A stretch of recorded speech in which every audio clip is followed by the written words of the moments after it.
If you're listening, you're a dead man. That's the open right That's there. the open.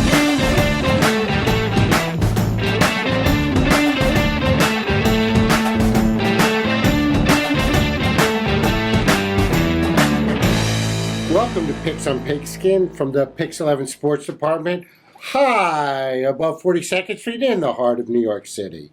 I'm your host, Todd Ehrlich, executive producer of the PIX 11 Sports Department.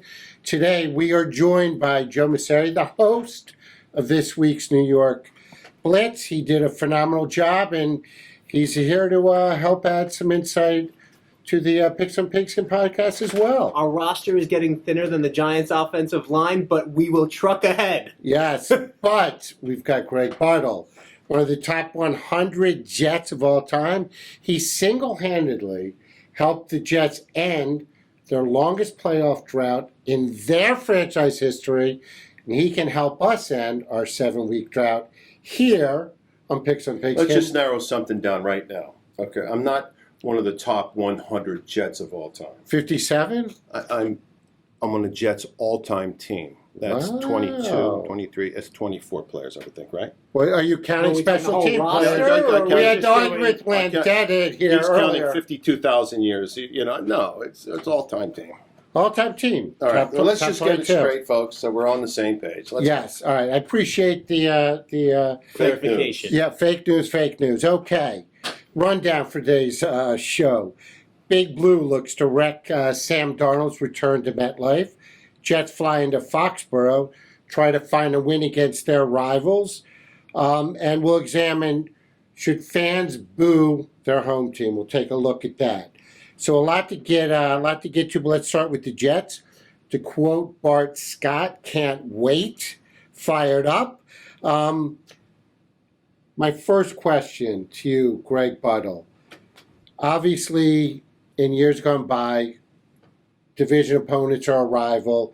There was a huge rivalry with Eric Mangini and the Patriots. Rex Ryan took it to another level. Is this game still a rivalry game? You're asking me as a player or a fan? Both. All right, as a player, it's always a rivalry because it's division. You play them twice, and the only chance you get to tie it is if you lose the first one and you play them again. So it's always a rivalry. You've got to beat your division opponents twice if you want to make the playoffs. Number two, for the fans, I think it's going to wane as a rivalry because the rivalry first really began with Belichick unceremoniously dumping the Jets and the fans and writing on a napkin, "I'll see you later," whatever it was. He retired as the HC of the NYJ. Right. But and in all fairness to Belichick, I probably would have done the same thing. Not because of the Jets or whatever it was, but think about his position. Who was his boss? No one knew who his boss was. His team was being sold. All of a sudden, he's supposed to stay there and wait for a new boss to come in and say, "Oh, you're fired in 2 years?" So what they did is the Patriots kind of like fudged the envelope a little, all right, and went out and talked to Belichick and said, "Hey, listen, why don't you come up here? I got a great deal for you."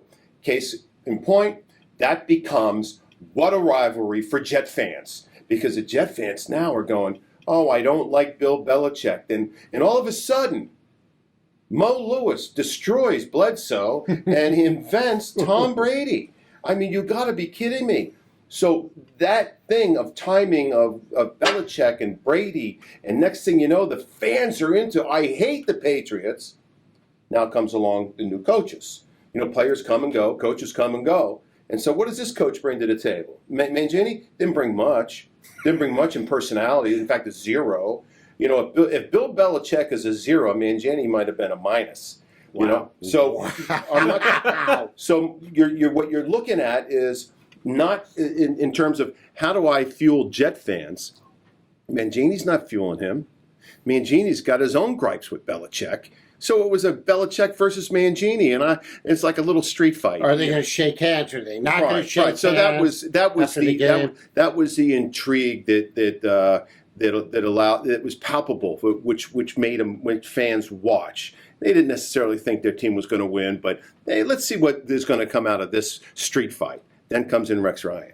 And Rex Ryan, of course, is, and I've not coined the phrase, but he's the modern day P.T. Barnum. Here's a guy that, fakes a call with Edelman, as thinks he's a reporter. That goes out there and calls Bill Belichick out. I won't kiss his ring. And he does all of it, and the fans love it. He brought the fans along and embraced the rivalry. Value. And so he was not only a defensive genius, but a PR genius. Yes. And I think that's one of the reasons that this rivalry is what it appears to be today. In 3 years, it may not be that. I'm just saying is that this rivalry is waning, and pretty soon that's going to be a Buffalo Bills rivalry like none other, because that kid Josh Allen's up there, and he's not going anywhere. Joe, one of the reasons the rivalry is waning is because New England's won 11 straight games against them. Is there any reason to believe that trend can change on Sunday? Yes, because first of all, give the fans some hope, Joe. Yeah, I mean, look, Tom Brady's not there anymore. Oh, he's not? No, not Where's there. He playing? He's playing pretty well in a place Where? called Tampa Bay. Oh, how'd they do last year? They won a Lombardi trophy. I think Ouch. that's good in NFL. Yes, that is good. Yes, circles. Anyway, so I think that with him gone, right now we're seeing, I think we can have a renewed rivalry because you have two rookie quarterbacks who are always going to be compared to each other right now. So with Zach Wilson and Mac Jones, that's the thing to watch. How are these guys going to develop alongside each other? But yes, you're always going to be aiming at the team that's at the top of the division, which, as Greg just mentioned right now, is the Buffalo Bills. So that's going to be your main focus in unseating them because that's what everybody wants. But yeah, when you're playing a division team, there's always a rivalry there. It could change this weekend, the string of Pat's dominance, for a couple reasons. One, the Jets are coming off a bye week. And say what you want, this team, about when the bye week comes, this team is young. And I think as the NFL season is chugging along, you're reviewing game tape, but you're looking at your opponents. I think this gives that young team a chance to digest some of the mistakes that they've made and to hopefully game plan to get off to a faster start than they've done because they can't get off to a slower start than they have already this season. And then throw in the fact that the Patriots just had an exhausting game where they left everything out on the field against the Cowboys and ended up losing that one in overtime and had some mistakes. They have protected Mac Jones a little bit this year and in ways that the Jets haven't protected Zach Wilson. And so I think that we're going to see if Mac Jones can make the play to win the game this week rather than avoid losing it. So, Greg, I want to pick up on that point. New England has protected Mac Jones better than the Jets have protected Zach Wilson. Therefore, Mac Jones looks like he's a better player at this point in his career. Is that fair? And what can the Jets do to help Zach Wilson in his development? Well, let's understand what protect means. I mean, you use protect like it's a special thing. Special thing. Well, scheme. Check the down. New England Patriots are a better football team than the Jets just because of where they've been the last 3 or 4. Yeah, because of the last 3 or 4 years. Okay. The only difference is they've changed quarterbacks. They went from Brady to Cam Newton, now to this kid. They've really made that decision. We're going to go with the kid. But the other pieces that they've had are still there. I mean, they may have cut a cornerback because of attitude or whatever. I don't know what it is. But given that as what the Patriots are, they're a solid football team. The Jets are all new.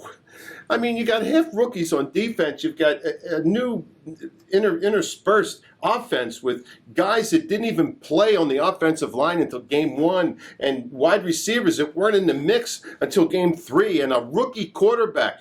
Whew, that's a lot to put together. So to me, I think that those are the issues when it comes down to what makes somebody protect a quarterback. You can protect them all you want, but you've got to figure out a way to get him used to what the speed in the NFL is and what to expect every single time that you drop back for a pass. I love the fact that they let this kid throw it. I really do. You mean Zach Wilson? Zach Wilson. Yes. I love the fact they let him throw it, and there's nobody that's arguing with it. I am a proponent of throw first, run third. You know what that means? What are you going to do second? Throw it to the running back. Oh, got it. So I'm going to throw it downfield, throw it to the running back. And if I have to break the time, I'll hand it off to the guy. All right? That's where I am. So, as a defensive player, one of the top all-time Jets, as you so eloquently pointed out earlier, Belichick is 22-8 versus rookie quarterbacks. What makes him so good as a coach against rookie quarterbacks? Well, let's just say that I haven't seen other coaches' records against rookie quarterbacks, but if we're only going to compare one coach against rookie quarterbacks, in the 2000 to 2020 era, that's 20 years, that's Tom Brady, that's 6 Super Bowls. I mean, you're talking about he's got a great football team. Beat a rookie quarterback, all of a sudden somebody's made a big deal out of beating a rookie quarterback? So, I mean, you saw the first game. Zach threw 4 interceptions. Is any of that scheme, or is Yeah, it but you all forgot on the Zach? game already. You forgot No, the game I'm asking already. you. I'm no, asking but because you. you're I'm asking you to remember the game. I remember it. Could you remember specifically. to share with our audience? How about the please? 3 interceptions that went through the hand of receivers? That he throws a ball. Yeah, he threw one that was dumb, and he threw 2 that the receivers messed it up. He didn't mess it up. Take those 2 away, maybe the game's different. And by the way, what did they win? They won 19-3. I forget what the score was. It wasn't like they were 25-6. 25-6. It wasn't like they crushed the Jets all day, especially with four interceptions. So my thing is, look, I think that there's a lot of things that go into why rookie quarterbacks have a hard time. So let's just list them in a simple little order. Number one, I don't know enough about what the hell I'm doing, let alone what the other team's doing. Number 2 is I can't remember the last time that receiver I'm throwing it to has done the same thing. The offensive line is destructible. I've got to run for my life half the time, and I don't even know what blitz pickup is yet. This is my 4th game. I got everything coming. Everyone's blitzing when I'm here. I'm behind in the game. And so when you take a look at that and you're playing against a team, and by the way, the Belichick, this is what we're talking about, the Belichick's victories over rookie quarterbacks, and it's 22-6, I do believe, but in regular season. But let's just take a look at those statistical numbers, which are this. So in the Patriots, 22 victories. Their average score is 30.5 points per game. In their losses, their average score is 17 points per game. Now, the other team? How about when the Patriots beat the other team, averaging 30 points a game, the other teams were averaging 13. Why? Because they're behind. They got nothing to do but throw the ball. I'm going to blitz you, and when I can get ahead of you, I can do anything I want with the defense, especially when I have Tom Brady playing quarterback. The other side, when they lost, how did they lose those games? Well, you know what? The other team averaged 21 points a game in those victories. 21. The Patriots averaged 17. So they end up just losing in some of those games. And by the way, Geno Smith was one of those quarterbacks that beat him in overtime, and thanks to a roughing penalty that gave Nick Folk another chance to kick a field goal in overtime and win the game. Other than that, the Patriots were going to win that game probably. Geno Smith did lose, by the way. This is what was a great game, 13-10 to the Patriots. But other than that, it's Russell Wilson. Yeah, Russell Wilson can beat anybody. They didn't know it then. Ben Roethlisberger could beat anybody. They didn't know it then. But all of a sudden, you got these quarterbacks that nobody heard of. Of course you're going to beat them, especially with number 12 at the helm. I rest my case. So let me pick up on that because I think it segues perfectly into this week's game, right? You talk about rookie quarterbacks and these other teams that Bill Belichick is facing becoming one-dimensional when they get behind, right? So that the Patriots defense can pin their ears back. That seemingly would set up perfectly for the Patriots against this Jets team, which hasn't been able to score a point in the first quarter. But on the contrary, the fact that, one, the Jets are coming off a bye week and are a little bit healthier and well-rested. We'll see if C.J. Mosley plays is going to be huge. But Marcus May is supposed to be back for them in the secondary, so that'll be helpful. I can see them, as you said, even with the 4 turnovers, the Patriots didn't blow out the Jets the first time these two teams played. So if they can limit the turnovers, I could see this being another one of those very low-scoring games, that 13-10, 17-14 type situation, which plays into the Jets' hands. They need to score early so they don't have to become one-dimensional, and that defense just needs to play as well as it's played all season. And if they limit the turnovers, look, that makes all the difference in the world, because then you can open up the playbook a little bit more. I do disagree a little bit when it comes to Bill Belichick and the way he's protected Mac Jones, because I think that they have run the ball a little bit more over there in New England. They also get rid of the ball very quickly. I think it's 2.6 seconds. He's one of the fastest in the league. The ball out of Mac Jones' hands. Yeah, but it's not because Mac Jones is releasing the ball. No, it's because of a scheme. It's the scheme. It's Of the quick course. screens. It's the slip screens. It's the screens to the back. It's the short passes Of now. course. But So that's where we started. Does Belichick's scheme and New England's course. scheme help Mac Jones's development this soon?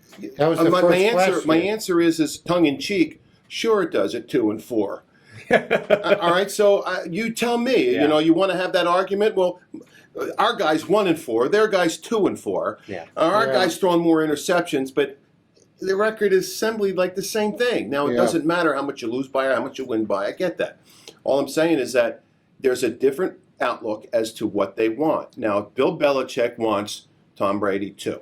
Right. If you can't see that, then I don't know what you're looking at. That everything they're doing is that drop back. It's that quick. It's that zip. It's the horizontal passing game, and it's the dump it off to the backs type of stuff. And look at the personnel they went out and got in the offseason, right? They went out and got two really solid tight ends in Hunter Henry and Smith from Tennessee there. I'm forgetting his first name right now, Jonnu Smith.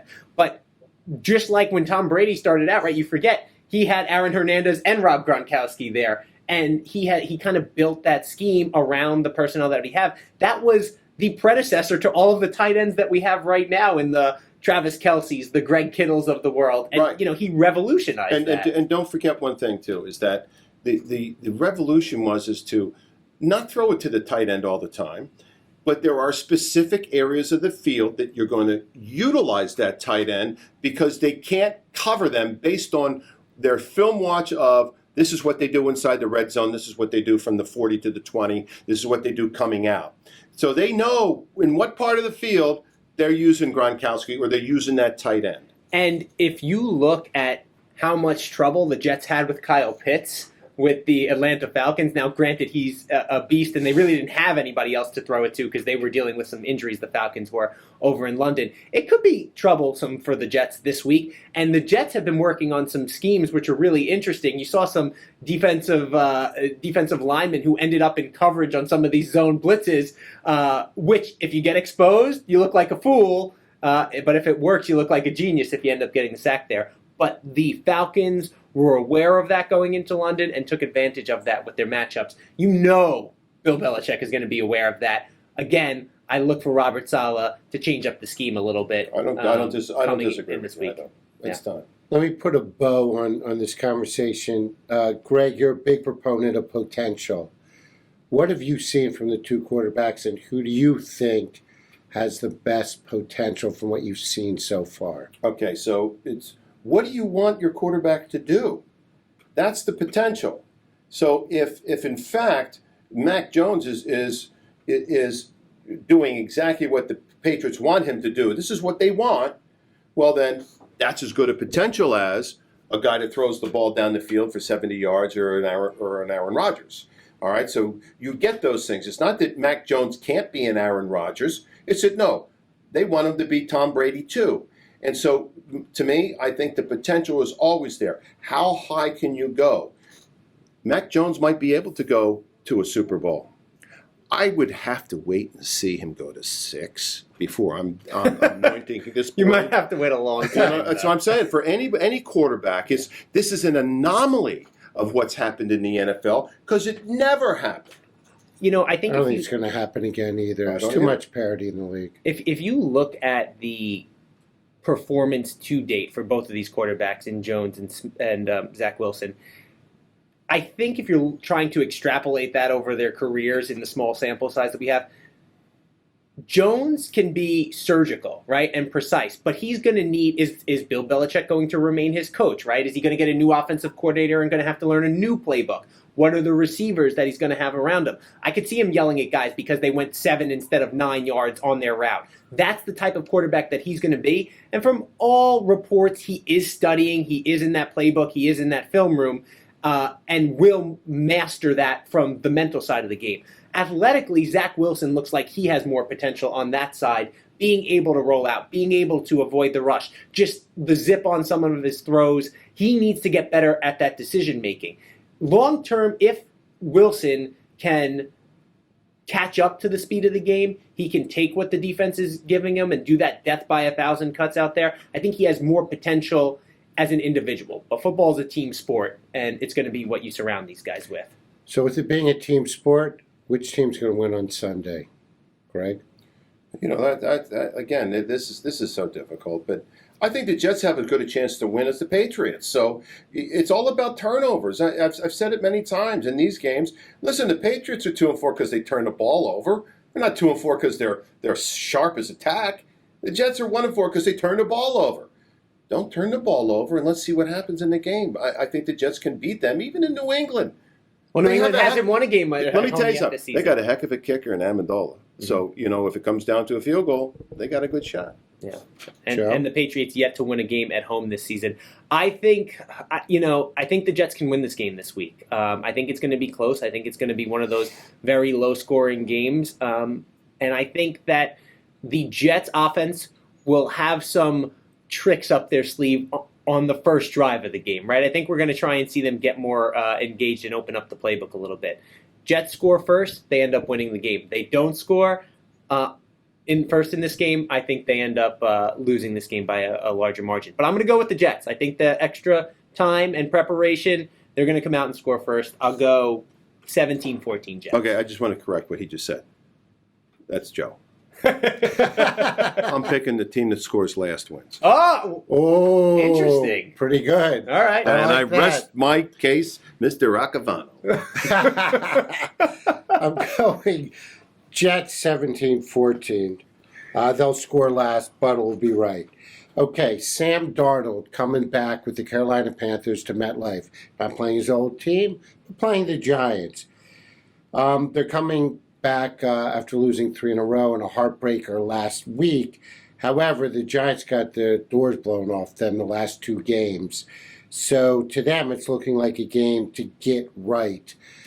Is there, Greg, you were a player, for Sam, if he's coming back to play at MetLife and he's got a lot of incentive to play well in New York, does that put more pressure on him? He won't play as well?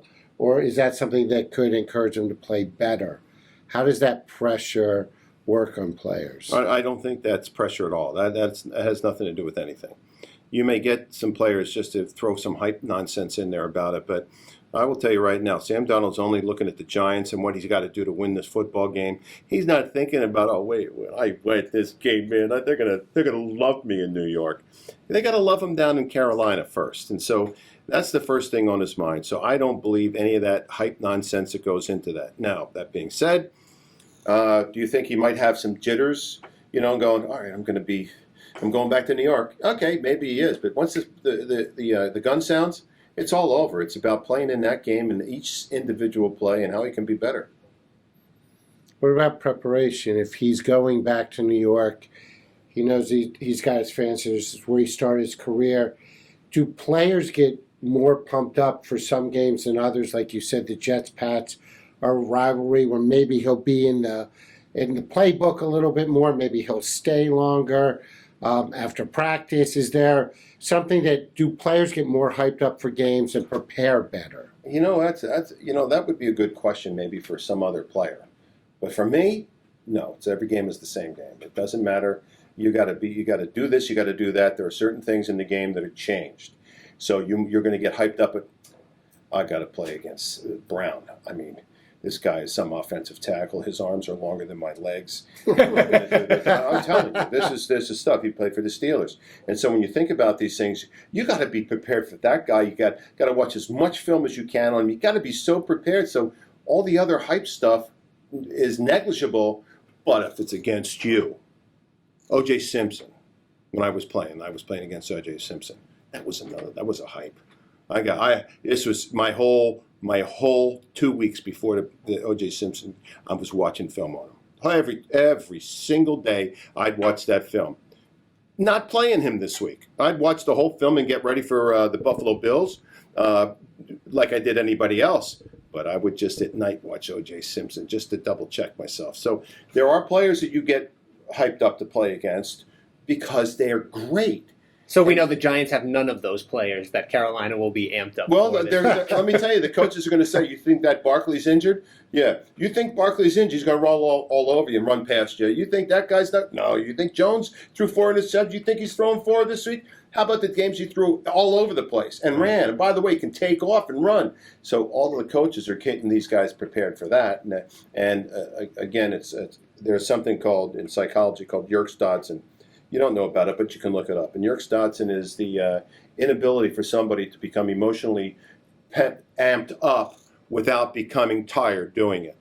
And so quarterbacks can't do that. You've got to stay calm because you can't have your emotions take over the game. It's a heady game at quarterback, as it is at linebacker, but not so heady as it is on the defensive or offensive lines. So Yerkes Dodson comes into play in individual roles where you are on a football team and the individual player that you are. So, yeah, guys get amped up. Yeah, they get hyped up. Yeah, but there comes a point where you can't get overexcited about it or you're done. Come for the football, stay for the psychology. That's Right. what happens when Greg Buttle is in town. There we go. Listen, I got to ask you one question, though. So that means every game. So, like, even when you were playing the Sunday night football game, a Monday night football game, like, there's no extra juice for a Monday night football game? No. From a player standpoint? No, I don't know what the extra juice would do for you other than make you tired. Yeah. So it was, you know what, it was like, I remember Joe Paterno used to always say, pretend like you've been there before. Don't be an ass. Don't be a fool. Pretend like you've been there before. Don't think that, oh my God, look at your officer, you're in awe of what's going on. No. Pretend like you've been there before. This is business. This is what we're going to do. And that's the way he was at Penn State. When you get to the pros, it's all business. And sometimes that head coach can't translate, be there like you've been there before because players are different in the pros. But all I can tell you is that don't be in awe of anything. You're one of 1,500 players in the world that do this. That's it. They should be in awe of you. So just go out there and do what you're supposed to do. So with all that being said, I would assume that you like Daniel Jones's demeanor. It's like Eli. It seems very level all the time. I see nothing wrong with it. Fans might. There are fans that don't understand or they interpret emotions differently. If the fan is all excited, why isn't my quarterback excited? Or if they're losing in the game, why is that one player laughing at his buddy on the sidelines? Because it's in the moment. It's not that you've got to stay within yourself in the moment. Doesn't mean that you got to be out there and cry if a touchdown is scored on you, or scream and yell because your guy made a one-handed catch. There are times that you can do that, and during the game is not one of them. So Dan Campbell's tears after the game, how'd you feel about those? Does Happy Horseshit come around anywhere? Can I say that on tape? You just did. Okay. No, I don't understand. I really don't understand it. I don't know, and everyone can interpret it their own way. I can't imagine that happening, but it happened. So something must have affected him somehow, right? Yeah. Right? You think? Clearly. Okay. I don't know. I don't know what else you want me to tell you. So let me ask you a question. You played the game. Daniel threw 3 interceptions last week. Is it possible that he was affected by the concussion in the head the week before? Is that fair to speculate? No, it's not. It's unfair. What I would rather speculate on is, did the wide receiver not run the right pattern? Remember, all we do is see the result of a throw. We don't see the beginning of the throw when the receiver hasn't made the cut yet. All of a sudden, these throws go to the defensive back like he's just standing there waiting for it. Why? Because Daniel Jones had a concussion 10 days before that, or what? No, I don't think so. Because the receiver fell down running the route. Right, Right. Or he misread what the defender was doing on the inside and said, I'm going to stop here, and instead the quarterback's throwing it out. All of those things come into play that you don't know about. And by the way, Joe Judge isn't going to sit there and tell you or tell the media this is what happened. This guy, no, they don't. He doesn't. Why would he do that? But I think it's interesting because I do believe that some players are turnover prone, right? I think that there's a theory out there that turnovers are kind of random, but I think that there are guys who sometimes can't hold on to the football, right? In addition to the 3 interceptions, he had 2 fumbles, one of which the Giants recovered. So it wasn't just that. And I do think that there is a snowball effect when you throw one and your receiver falls down or he doesn't run the right route. The next time you go out there to throw it, you can't have that hesitation, but we're human. And in the back of your mind, you're like, oh, there's just a little bit of, last time I threw this, he didn't go to the right spot. Maybe I adjust and I throw it a yard short, and then that leads to an incompletion. Or I throw it a yard further. Here's how you adjust. Yeah. You don't throw it to him. That's exactly right. I know You where get you're him by the going. hand, say, you drop one more. I'm not throwing you the ball. Yeah. I'm not throwing you the ball. Right. And get over it or catch the ball. Yeah. I mean, so this is stuff you don't hear, you don't see, or any of that kind of stuff. Just for the record, I want everybody listening to know that Greg just grabbed me and told me that he's not throwing me the ball again. If I drop it, I promise you I will not be dropping the ball. That's right. And you know what? It happens a lot of times. And again, if you're a wide receiver and you just cut your route off and it's not within the scheme, man, I got to tell you something. A Tom Brady will verbally crush you when you come back. I mean, he used to yell at you've Gronk. seen it. He used to yell at Gronk on the field. Right. Hey, you dumb bastard. Wait, up. So all of this goes along. Now, after the game is a little different. Your buddies and stuff. Right. And this stuff. Well, this is work. It's business. It's on the field. Huge. It's huge, Right. and with great responsibility comes great responsibility. Somebody said that somewhere. I think that's. I see a bumper sticker That's right. somewhere in our future. I didn't say half the We things should they said patent I that, did. right? So, Greg, the last 2 weeks the Giants have been not competitive in Well, I Dallas and disagree against with the Rams. I What do you disagree mean with disagree? that. I heard you yelling in the bullpen No. about that earlier. They got their doors blown off. It against was the tied Rams. at 10. After it was tied at 10 in Dallas, how did the Giants play? Not well after How did they that. play against the Rams? They did not play well They had against one the Rams. decent drive and they got a field goal, right? After that, yes. were they competitive? No, not So, Greg, as I was saying, the Giants have been non-competitive the last 2 weeks. If they get blown out by the Carolina Panthers, who've lost 3 games in a row, would Joe Judge and his job would he be on the hot seat? Historically speaking, I would say yes. I would say this: the Maras aren't afraid of anything. They may never take complicity in there, but they do take responsibility. And so, you have a lot of issues that you can deal with. But every single coach in this league knows they're only as good as their next game. I don't care who you are, for whatever reasons. You never know what's going to happen, from John Gruden all the way down to other coaches out there. You know that you could be fired at any time. And by the way, wins and losses are the barometer. And Whoa, what? I Did Greg Buttle just say wins and losses for are the coaches, barometer? For coaches. Oh, for coach, not for Yeah. players. No, not for coaches. Players not is for all players. about how you play. Right. You don't get cut because you lost. You get cut because you missed the tackle.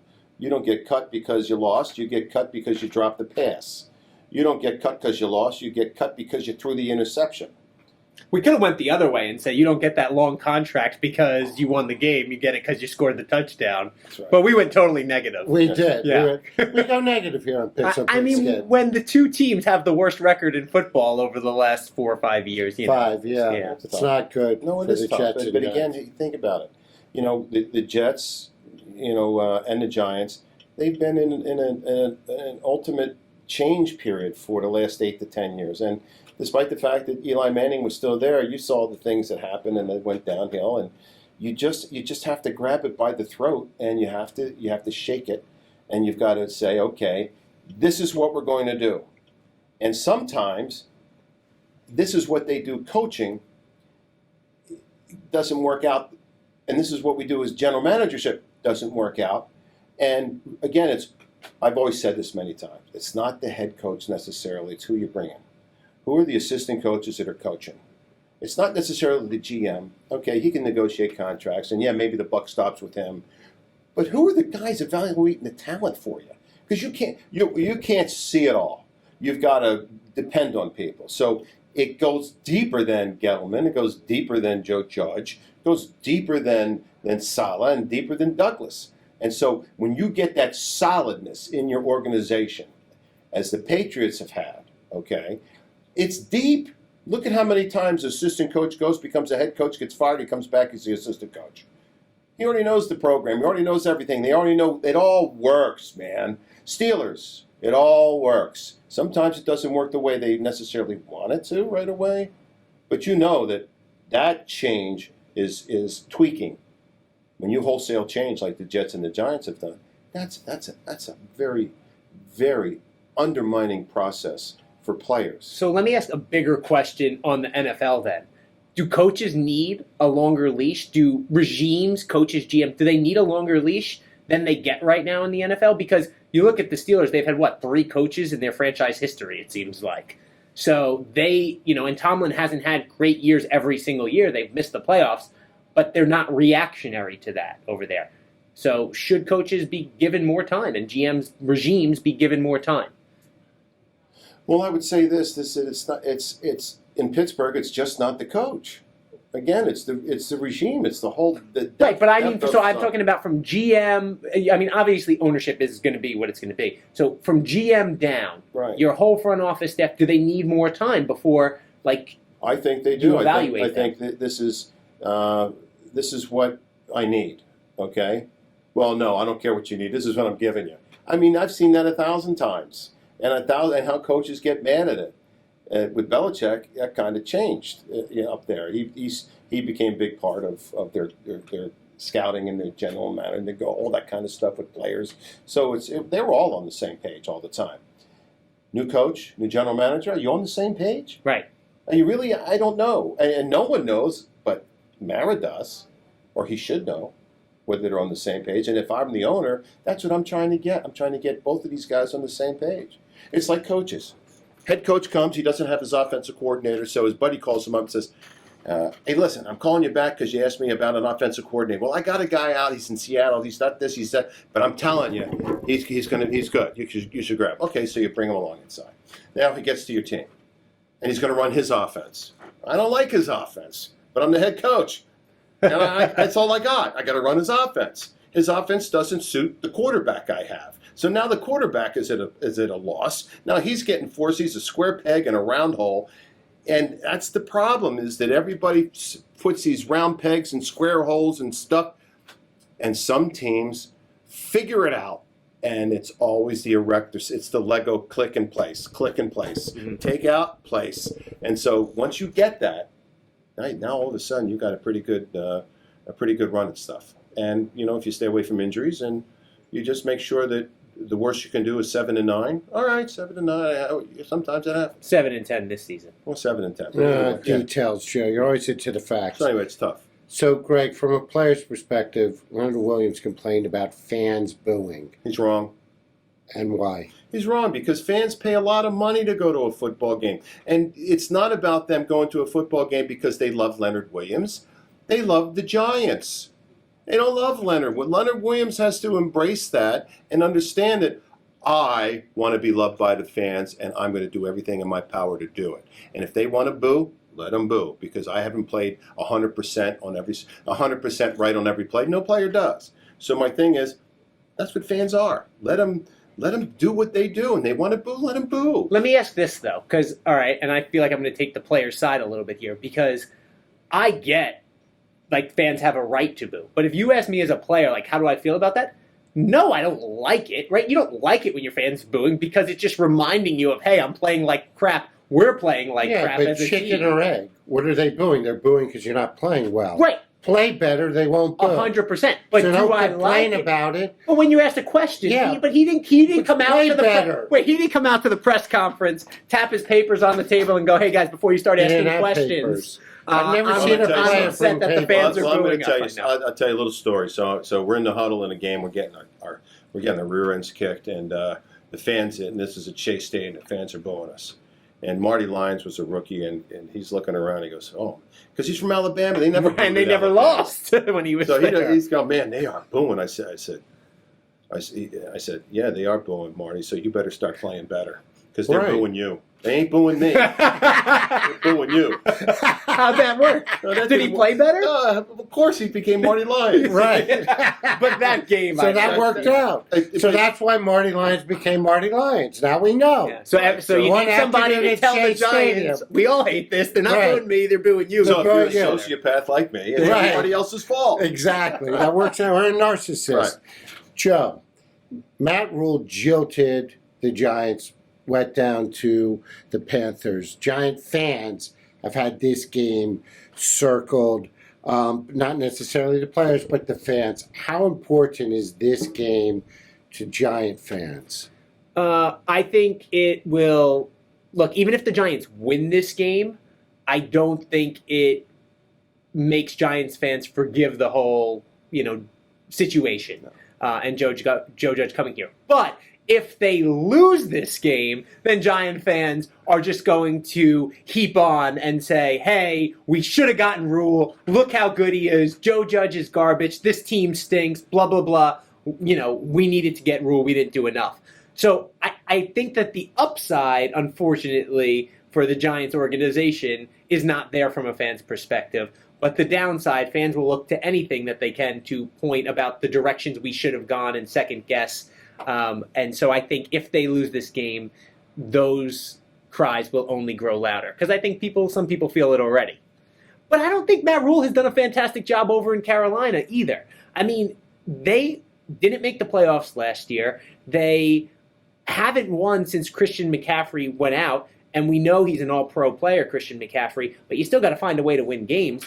And it wouldn't surprise me if Carolina goes and loses this game. And then what do you say about Matt Rule? It's not like he has been, and even if they do win, it's not like he has done this unbelievable job where Carolina, took over the division and He's in a running no-win away with it. position until he wins 5 or 6 straight. That's what you're saying. Joe Judge? No, I'm talking about Matt Rule. Matt Rule needs to make the playoffs, right? Like, because that's the expectations on that team, and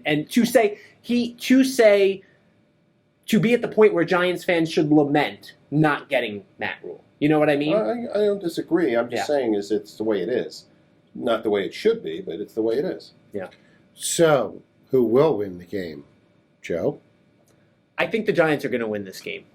I think that the defensive side of the ball, we know Carolina can put pressure, but they have some questions in their secondary, and they've been exposed. And then offensively, they've just struggled. Since I think it was the week against Houston, they had a good game. They needed a 96-yard drive, I think it was, to force overtime against Minnesota this week in 2 fourth-down conversions just to get there, and then come out and give up a touchdown to the Vikings. So their offense is just not the same without Christian McCaffrey there. And I don't think Sam Darnold has shown that he can go out and win the game for you. I think the Giants will be in this one, and I think with the home field advantage, they'll end up getting the W. And then we'll see where Giant fans are after all this. Greg? I don't see why the Giants can't win this game. And again, it's one of those things. I think Jones is a good quarterback. I think he's going through issues. They're not just solely his issues. So my thing is, I like it. There's no reason if Jones plays well, they couldn't beat this team. I'll tell you what, as goes McCaffrey, goes the Panthers. Is he playing? No. Okay, here we go. Asked and answered. It's really interesting, though, because the Giants have put Andrew Thomas on IR this week, right? He's going to miss the next 3 games. But the offensive line hasn't been the main issue for this Agreed. team. And that's been surprising to me. And so, look, you get down enough linemen, how deep can you go in this well? But they've played well, and I think that they can stand up this week, even though Carolina has a strong front. So I think that there's something with MetLife Stadium that forces quarterbacks to throw interceptions. Last week, Daniel Jones had 3. Zach Wilson had 4 against New England. Sam Darnold will have 3.5 interceptions this week against the Giants. Giants win 21-17, and that puts a bow on Picks on Pigskin for Week 7.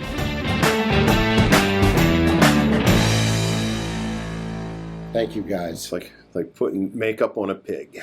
Exactly. Lipstick on a pig. That's right.